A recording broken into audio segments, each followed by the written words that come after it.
ಎಲ್ರಿಗೂ ನಮಸ್ಕಾರ. ಇವತ್ತು ತರಕಾರಿ ಸಾಂಬಾರು ಮಾಡೋದು ನೋಡೋಣ. ತರಕಾರಿ ಸಾಂಬಾರು ಮಾಡಲಿಕ್ಕೆ ಮನೇಲಿರೋ ಸುಮಾರು ತರಕಾರಿಗಳು. ನಾನು ಒಂದು ಅರ್ಧ ಹೀರೆಕಾಯಿ ತೊಗೊಂಡಿದ್ದೇನೆ, ಒಂದು ಸ್ವಲ್ಪ ಸೋರೆಕಾಯಿ, ಒಂದಿಷ್ಟು ಪೋರ್ಷನ್ ಕಟ್ ಮಾಡಿಕೊಂಡು ಸೋರೆಕಾಯಿ ತೊಗೋತೇನೆ, ಒಂದು 10ರಿಂದ 15 ಬೀನ್ಸ್, ಒಂದು 4 ಟೊಮೆಟೊ ಹಣ್ಣಾಗಿರೋದು, ಒಂದು 2 ಕ್ಯಾರೆಟ್.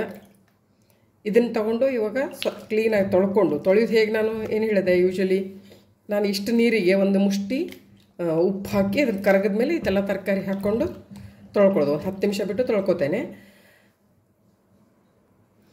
ಮತ್ತು ನಾನು ಈ ಟೀ ಕುಡಿಯೋ ಲೋಟದಿಂದ 1 ಕಪ್ಪು ತೊಗರಿಬೇಳೆ ತೊಗೊಂಡಿದ್ದೇನೆ. ಎಕ್ಸಾಕ್ಟ್ಲಿ ನಾವು ಯಾವುದು ಟೀ ಕುಡಿತೀವಲ್ಲ ಅದರಿಂದ 1 ಕಪ್ಪು, ಸುಮಾರು ಒಂದು 4 ಜನರಿಗೆ ಆಗ್ತದೆ ಇದು. ಈಗ ನಾನು ಬೇಳೆನ ಸರಿಯಾಗಿ ತೊಳ್ಕೊಂಡು ಒಂದು ಮೆಜರಿಗೆ 2.5 ನೀರು ಹಾಕಿದ್ದೇನೆ. 2.5ರಿಂದ 3 ನೀರು ಹಿಡಿತದೆ ಇದಕ್ಕೆ. ಸೊ ಇದನ್ನು ಹಾಕಿ 1 ಟೀ ಸ್ಪೂನು ಎಣ್ಣೆ, ಒಂದು ಅರ್ಧ ಟೀ ಸ್ಪೂನು ಅರಿಶಿಣದ ಹುಡಿ ಹಾಕಿ ಬೇಯಿಸೋದು. ಒಗ್ಗರಣೆಗೆ ನಮಗೆ ಸ್ವಲ್ಪ ಎಣ್ಣೆ, ಸಾಸಿವೆ, ಜೀರಿಗೆ, ಸಾಂಬಾರು ಹುಡಿ, ಅರಿಶಿಣದ ಹುಡಿ, ಕೆಂಪು ಖಾರದ ಹುಡಿ ಇದಿಷ್ಟು ಬೇಕು. ನಾವು ಉತ್ತರ ಕರ್ನಾಟಕದವರು ಅಲ್ಲಿ ನಮ್ಮ ಮನೆಯಲ್ಲಿ ಒಂದು ಖಾರದ ಉಪ್ಪು ಅಂತ ಮಾಡ್ತೀವಿ, ಅದನ್ನು ಹಾಕ್ತಾಯಿದ್ದೆ ನಾನು. ಅದು ಇಲ್ಲದೆ ಹೋದರೂ ಇದಿಷ್ಟಕ್ಕೂ ಸಾಕಾಗ್ತದೆ, ಇದು ಬೇಕು ಅಂತೇನಿಲ್ಲ. ಸೊ ಸಾಂಬಾರು ಹುಡಿ ನೀವು ಯಾವ್ದು ಯೂಸ್ ಮಾಡ್ತೀರಲ್ಲ ಅದನ್ನು ಯೂಸ್ ಮಾಡ್ಕೋಬೋದು. ನಾನು ಬೇಳೆ ಬೇಯಿಸುವಾಗ ಬೇಳೆ ಮತ್ತು ತರಕಾರಿ ಒಟ್ಟಿಗೆ ಬೇಯಿಸಲ್ಲ. ಅಂದರೆ ಅದು ಬೇಳೆಗೆ ಒಂದು 3 ವಿಸಲ್ ಬೇಕು, ತರಕಾರಿಗೆ 1ರಿಂದ 2 ವಿಸಲ್ ಸಾಕಾಗಿ ಹೋಗ್ತದೆ. 2 ವಿಸಲ್ ಅಂದರೆ ಆಲ್ರೆಡಿ ಹಣ್ಣು ಬೇಯ್ತದೆ.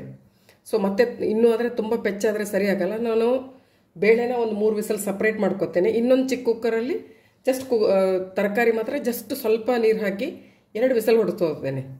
ಹಾಗೆ ಮಾಡೋದು ನಾನು. ಸೊ ದಟ್ ಈಗ ನೋಡುವ, ನಾನು ಬೇಯಲಿಕ್ಕೆ ಇಟ್ಟಿದ್ದೇನೆ ಬೇಳೆನ. ಆ ಕುಕ್ಕರ್ 3 ವಿಸಲ್ ಆಗೋದ್ರಲ್ಲಿ ನಾವು ಇದನ್ನೆಲ್ಲ ಒಂದು ತರಕಾರಿ ಒಂದ್ಸತಿ ತೊಳ್ಕೊಂಡು ಇನ್ನೊಂದರಲ್ಲಿ ನಾನು ಹೇಳಿದ್ನಲ್ಲ, ಇನ್ನೊಂದರಲ್ಲಿ 2 ವಿಸಲ್ ತೆಗೆಯುವ ಅಷ್ಟೇ, ಮ್ಯಾಕ್ಸಿಮಮ್ 2 ವಿಸಲ್. ಓಕೆ, ಸೊ ಇದೊಂದು ತೊಳೆದು ಹೆಚ್ಚಿಕೊಳ್ಳುವ. ತರಕಾರಿ ಸಪ್ರೇಟ್ ಬೇಯಿಸ್ಕೊಳ್ಳೋದು ಬೇಡ ಅನ್ನೋರು ಈ ರೀತಿ ಕೂಡ ಮಾಡ್ಬೋದು. 1 ವಿಸಲ್ ಕುಕ್ಕರ್ ಆದಮೇಲೆ ಬೇಳೆದು ಅದು ತೆಗೆದು ತಣ್ಣಗಾದ ಪ್ರೆಷರ್ ಇಳಿದ್ಮೇಲೆ ಮತ್ತೆ ಈ ತರಕಾರಿ ಹಾಕಿ 2 ವಿಸಲ್ ಹೊಡಿಸೋದು. ಅದು ಕೂಡ ಸೇಮ್ ಆಗ್ತದೆ. ನಿಮಗೆ ಹೇಗೆ ಅನುಕೂಲ ಆಗ್ತದೆ ಹಾಗೆ ಮಾಡ್ಕೊಳ್ಳಿ. ಇವಾಗ ನಾನು ತರಕಾರಿ ಸಾಂಬಾರು ಏನಕ್ಕೆ ಮಾಡ್ತಾ ಇರೋದಂದರೆ, ಎಲ್ಲ ತರಕಾರಿನೂ ಸ್ವಲ್ಪ ಇತ್ತು. ಈಗ ಇಂಡಿವಿಜುವಲ್ ಆಗಿ ಮಾಡುವಷ್ಟು ಬೀನ್ಸು ಇರಲಿಲ್ಲ, ಸಪ್ರೇಟಾಗಿ ಮಾಡುವಷ್ಟು ಹೀರೆಕಾಯಿನೂ ಇರಲಿಲ್ಲ. ಹಾಗೆ ಎಲ್ಲವೂ ಸ್ವಲ್ಪ ಇದ್ದಿದ್ದನ್ನೇ ಯೂಸ್ ಮಾಡಿಕೊಂಡು ನಾನು ತರಕಾರಿ ಸಾಂಬಾರು ಮಾಡ್ತಾಯಿದ್ದೀನಿ. ಎಸ್, ಕುಕ್ಕರ್ ಸಾಂಬಾರು 1 ವಿಸಲ್ ಬಂತು, ನಾನು ಆಫ್ ಮಾಡ್ತೇನೆ.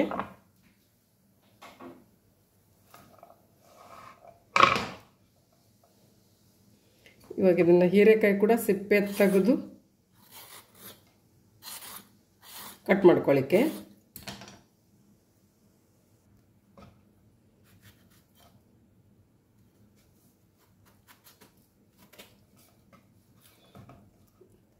ತರಕಾರಿಗಳು ಎಷ್ಟು ಬೇಯ್ದಬೇಕು ಅಂದರೆ ಬಾಯಿಗೆ ಸಿಗಬೇಕು, ಬೆಂದಿರಬೇಕು, ಬಾಯಿಗೆ ಸಿಗಬೇಕು, ತುಂಬ ಪೆಚ್ಚಾಗಿ ಕರಗಿ ಹೋಗಬಾರ್ದು ಅಷ್ಟೇ. ಸೊ ಹಾಗೆ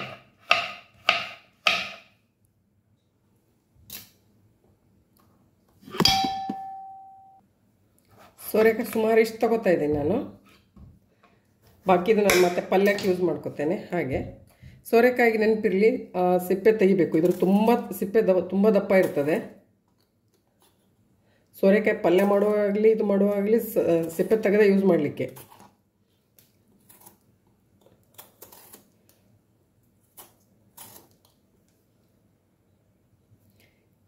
ಕ್ಯಾರೆಟ್ ಕೂಡ ಸಿಪ್ಪೆ ತೆಗೆದು ಸಿಪ್ಪೆ ಹೆರ್ಚಿಕೊಂಡು ಅದು ಮಾಡ್ಕೊಳ್ಳಿ. ಸೊ ಈಗೆಲ್ಲ ಹೆಚ್ಚು ಕಡಿಮೆ ವೆಜಿಟೇಬಲ್ಸ್ ಎಲ್ಲ ಕೆಮಿಕಲಲ್ಲಿ ಒಂದು ಸತಿ ಡಿಪ್ ಮಾಡಿ ಇಡೋದ್ರಿಂದ ಅದರದ್ದು ರೆಸಿಡ್ಯೂ ಇರ್ತದೆ. ಹಾಗಾಗಿ ಒಂದು ಬಾರಿ ಎಲ್ಲ ಸಿಪ್ಪೆ ತಕ್ಕೊಂಡು ಹೆಚ್ಚಿಕೊಳ್ಳಿಕ್ಕೆ. ಮುಂಚೆ ಅಷ್ಟೊಂದಿರಲಿಲ್ಲ, ನಾವು ಚಿಕ್ಕದಿದ್ದಾಗೆಲ್ಲ ಸ್ವಲ್ಪ ತರಕಾರಿಗಳು ಬೇಗ ಹಾಳಾಗ್ತಿದ್ವು. ಅವಾಗೇನೋ ಫ್ರಿಜ್ಜು ಇರಲಿಲ್ಲ, ಈ ಥರ ಕೆಮಿಕಲ್ದಲ್ಲಿ ಯಾರೂ ಡಿಪ್ ಮಾಡ್ತಿರ್ಲಿಲ್ಲ. ಸೊ ಹಾಗಾಗಿ ಒಂದು 3ರಿಂದ 4 ದಿನದೊಳಗಡೆ ಎಲ್ಲ ತರಕಾರಿ ಹಾಳಾಗ್ತಿದ್ವು. ಇವಾಗ ಫ್ರಿಜ್ಜಲ್ಲಿ 15 ದಿವಸ ಇಟ್ಟರು ಏನೋ ಆರಾಮಾಗಿ ಬರ್ತದೆ. ಅಷ್ಟು ಕೆಮಿಕಲ್ದಲ್ಲಿ ಡಿಪ್ ಮಾಡಿ ತೆಗೆದಿದ್ದಾರೆ ಅಂತ ಅರ್ಥ. ಸೊ ಇದನ್ನು ಕೂಡ ಹಾಗೆ ಬಾಯಿ ಸಿಗುವಷ್ಟು ದೊಡ್ಡ ಕಟ್ ಮಾಡ್ಕೊತೇನೆ.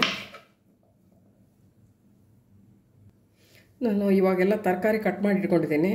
ಬೀನ್ಸ್, ಹೀರೆಕಾಯಿ, ಕ್ಯಾರೆಟ್, ಟೊಮ್ಯಾಟೊ, ಸೋರೆಕಾಯಿ, ಹಾಗೆ ಅಂದರೆ ತರಕಾರಿಗಳು ಇದ್ದಿದ್ದೆಲ್ಲ ಹಾಕೋಬೋದು. ಬಟ್ ಈ ಬೀಟ್ರೂಟ್ ಥರ ಎಲ್ಲ ಅಲ್ಲ, ಮಿಕ್ಸ್ ಕೆಲವೊಂದೆಲ್ಲ ಡಾಮಿನೇಟಿಂಗ್ ಕಲರ್ಸ್ ಎಲ್ಲ ಹಾಕೋಬೇಡಿ, ಅದೊಂಥರ ಅಷ್ಟು ಚೆನ್ನಾಗಾಗಲ್ಲ. ಸೊ ಇದಿಷ್ಟು ತರಕಾರಿನ ಇವಾಗ ನಾನು ಕುಕ್ಕರಲ್ಲಿ ಬೇಯಿಸ್ತೇನೆ. ಇವಾಗ ಕುಕ್ಕರ್ ಒಂದು ವಿಸಲ್ ಆಗಿ ಬೇಳೆದು ಒಂದು 15 ನಿಮಿಷ ಆಯಿತು. ಪ್ರೆಷರ್ ಇಳಿದ್ಮೇಲೆ ತೆಗೆದಿರೋದು. ಈ ನೋಡಿ ಇಷ್ಟು ಬೆಂದಿದೆ. ಸೊ ಇವಾಗ ಏನು ಮಾಡಬೇಕು, ಇದಕ್ಕೆ ನಾನು ಬೇರೆ ತರಕಾರಿ ಹಾಕ್ತೇನೆ. ಇಲ್ಲಾಂದರೆ ಸಪ್ರೇಟ್ ಬೇಯಿಸೋಳವಾಗ 2 ವಿಸಲ್ ಫಾರ್ ಇದಕ್ಕೆ ತರಕಾರಿಗೆ ಸಾಕು, ಆಯಿತಾ. ಸೊ ನಾನು ಇದಕ್ಕೆ ಸೇರಿಸ್ಕೊತಾ ಇದ್ದೀನಿ. ಇವಾಗ ಹೇಗೆ ಸೇರಿಸ್ಕೊಳ್ಳೋದು ಅಂದರೆ ಟೊಮ್ಯಾಟೊ ಮಾತ್ರ ಟಾಪ್ ಲೇಯರಲ್ಲಿ ಬರಬೇಕು. ಯಾಕಂದರೆ ಟೊಮೆಟೊ ಹುಳಿ ಇರೋದ್ರಿಂದ ಬೇರೆ ತರಕಾರಿಗಳು ಬೇಗ ಬೇಯಲ್ಲ, ಆಯಿತಾ. ಬೇಗ ಯಾವ್ದ್ಯಾವುದು ಜಾಸ್ತಿ ಬೇಯಬೇಕು ಅನ್ನೋದನ್ನು ಕೆಳಗಡೆ ಲೇಯರಲ್ಲಿ ಹಾಕ್ತೇನೆ. ಫಾರ್ ಎಕ್ಸಾಂಪಲ್ ನನಗೀಗ ಬೀನ್ಸ್ ಹಾಕ್ತೇನೆ, ದೆನ್ ಹೀರೆಕಾಯಿ ಅಥವಾ ಸೋರೆಕಾಯಿ,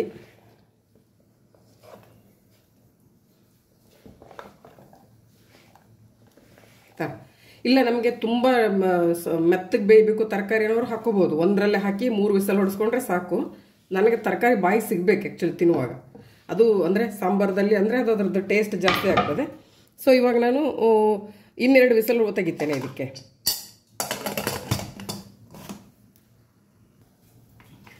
ಇವಾಗ ನಾನು ತರಕಾರಿ ಹಾಕಿ ಬೇಯಿಸ್ಕೊಂಡಿದ್ದೇನೆ. ನಾವು ಯೂಶಲಿ ನಾರ್ತ್ ಕರ್ನಾಟಕದಲ್ಲಿ ಯಾವುದು ಕೊಬ್ಬರಿ ಯೂಸ್ ಮಾಡಲ್ಲ, ಹಸಿಕಾಯಿ ಎಲ್ಲ ಯೂಸ್ ಮಾಡಲ್ಲ ಸಾಂಬಾರಿಗೆಲ್ಲ. ಸೊ ಹಾಗಾಗಿ ನಾನು ನಮ್ಮ ಬರೀ ಸಾಂಬಾರು ಪೌಡರ್ ಮತ್ತು ಕೆಂಪು ಖಾರದ ಪುಡಿ ಯೂಸ್ ಮಾಡ್ಕೊಂಡು ಮಾಡ್ತಿರೋದು ಸಾಂಬಾರು. ಸೊ ಇವಾಗ ಒಗ್ಗರಣೆ ಕೊಡುವ. ಒಗ್ಗರಣೆಗೆ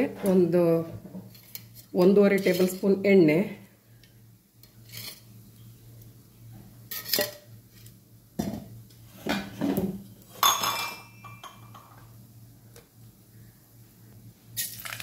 ಸಾಸಿವೆ, ಜೀರಿಗೆ, ಕುಟ್ಟಿಟ್ಟಿರೋ ಬೆಳ್ಳುಳ್ಳಿ, ಕರಿಬೇವು. ಸೊ ಇವಾಗ ಈ ಬೇಳೆನ ಒಂಚೂರು ಮಸಿಯೋದು ಅಂದರೆ ನಾವೀಗ ಮಜ್ಜಿಗೆ ಮಾಡ್ತೀವಲ್ಲ, ಆ ಕಡ್ಗೋಲಿಂದ ಒಂದು ಬಾರಿ ಕಡಿದ್ರೆ ಅದು ಮಸಿಯೋದು. ಪೂರ್ತಿ ಸ್ಮ್ಯಾಶ್ ಆಗಬಾರ್ದು, ಸ್ವಲ್ಪ ಬೇಳೆ ಎಲ್ಲ ಹೊಂದ್ಕೋಬೇಕಷ್ಟೆ. ಸೊ ಇವಾಗ ಒಗ್ಗರಣೆಗೆ ಸೇರಿಸ್ಲಿಕ್ಕೆ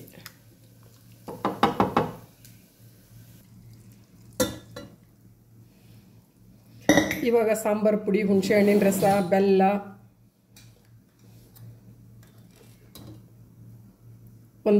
ಒಂದೂವರೆ ಟೇಬಲ್ ಸ್ಪೂನ್ ಸಾಂಬಾರು ಪೌಡರ್, ಕೆಂಪು ಖಾರದ ಪುಡಿ, ಸ್ವಲ್ಪ ನಾನು ಹೇಳಿದ್ನಲ್ಲ ರಾಜ್ಯ ಖಾರದ ಉಪ್ಪು ಅಂತ ಸಿಗ್ತದೆ, ನೀವು ಇಲ್ಲದೆ ಹೋದವ್ರು ತೊಂದರೆ ಇಲ್ಲ, ಅದ್ರ ಮೇಲೆ ಮ್ಯಾನೇಜ್ ಮಾಡ್ಬೋದು. ಮತ್ತು ಸ್ವಲ್ಪ ಹುಣಸೆ ಹಣ್ಣಿನ ರಸ, ಬೆಲ್ಲ. ನಾನು ಹುಣಸೆ ಹಣ್ಣು ನೆನೆಸಿಟ್ಟಿರಲಿಲ್ಲ, ಹಾಗೆ ನಿಂಬೆಹಣ್ಣು ಯೂಸ್ ಮಾಡ್ಕೊತಾ ಇದ್ದೀನಿ. ಯೂಶಲಿ ಹುಣಸೆ ಹಣ್ಣೆ ಯೂಸ್ ಮಾಡೋದು. ಮತ್ತು ಬೆಲ್ಲ ಹಾಕಿ ಒಂದು ಮಿಕ್ಸ್ ಕೊಟ್ಟು ಒಂದು ಕುದಿ ಬರ್ಸಿದ್ರೆ ಅಲ್ಲಿಗೆ ಆಯಿತು. ಕೊತ್ತಂಬರಿ ಸೊಪ್ಪು ಅದೆಲ್ಲ ಬೇಕಿಲ್ಲ ಇದಕ್ಕೆ, ಬೇಕಿದ್ದವರು ಹಾಕೋಬೋದು.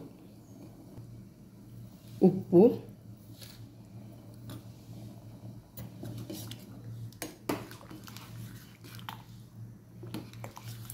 ಇಲ್ಲಿಗೆ ಒಂದು ಸ್ವಲ್ಪ ರುಚಿ ನೋಡ್ಕೊಳ್ಳಿ ಒಂದು ಇದಕ್ಕೆ ಹಾಕ್ಕೊಂಡು. ಅದು ಸರಿ ಅನಿಸಿದ್ರೆ ಏನಾದರೂ ಹೆಚ್ಚು ಕಡಿಮೆ ಆಗಿದ್ರೆ ಹಾಕ್ಕೊಳ್ಳಿ. ಉಪ್ಪು ಕಮ್ಮಿ ಆಗಿದ್ರೆ ಅಥವಾ ಖಾರ ಕಮ್ಮಿ ಆಗಿದ್ರೆ ಸ್ವಲ್ಪ ಹಾಕೋಬೋದು. ಹೆಚ್ಚು ಹಾಕಿ ಆಮೇಲೆ ನೀವು ಚೇಂಜ್ ಮಾಡಲಿಕ್ಕಾಗಲ್ಲ. ಸೊ ಬಿಗಿನರ್ಸ್ ಸ್ವಲ್ಪ ಕೇರ್ಫುಲ್ ಆಗಿರಿ ಅಷ್ಟೇ, ಉಪ್ಪು ಅದೆಲ್ಲ. Thank you. ಇದು ಸಾಂಬಾರು ರೊಟ್ಟಿಗೆ ಇದು ಅನ್ನದೊಟ್ಟಿಗೆ ಒಳ್ಳೆ ಆಗ್ತದೆ ಕಾಂಬಿನೇಷನು. ರೊಟ್ಟಿ ಒಟ್ಟಿಗೆ, ಚಪಾತಿ ಒಟ್ಟಿಗೆ, ಎಲ್ಲದ ರೊಟ್ಟಿಗೂ ತಿನ್ಬೋದು. ಥಿಕ್ನೆಸ್ ನಿಮಗೆ ಇನ್ನೂ ಸ್ವಲ್ಪ ತಿಳಿಬೇಕಿದ್ರೆ ಇನ್ನೂ ಸ್ವಲ್ಪ ನೀರು ಮಿಕ್ಸ್ ಮಾಡಿಕೊಂಡು ಕುದಿಸ್ಬೋದು ಅಷ್ಟೇ. ನನಗಿಷ್ಟು ಸಾಕು. ಸೊ ಯಾಕೆ ನಾನು ಸಾಂಬಾರು ಮತ್ತು ಚಪಾತಿ ಮತ್ತು ಅನ್ನದ ರೊಟ್ಟಿ 2 ರೊಟ್ಟಿನೂ ಯೂಸ್ ಮಾಡ್ತೇನೆ ಅದಕ್ಕೆ ಹಾಗೆ. ಸೊ ಇದಕ್ಕೆ ಪಾಲಕ್ ಸೊಪ್ಪಿದ್ರೆ ಪಾಲಕ್ ಸೊಪ್ಪು ಹಾಕ್ಕೊಳ್ಳಿ. ನನ್ನ ಹತ್ರ ಇವಾಗ ಪಾಲಕ್ ಸೊಪ್ಪು ಇರಲಿಲ್ಲ, ಆಯಿತಾ. ಹಾಗೆ ಅದು ಪಾಲಕ್ ಸೊಪ್ಪು ಹಾಕಿದ್ರೆ ಇನ್ನೂ ಜಾಸ್ತಿ ಚೆನ್ನಾಗಿ ಆಗ್ತದೆ. Thank you so much.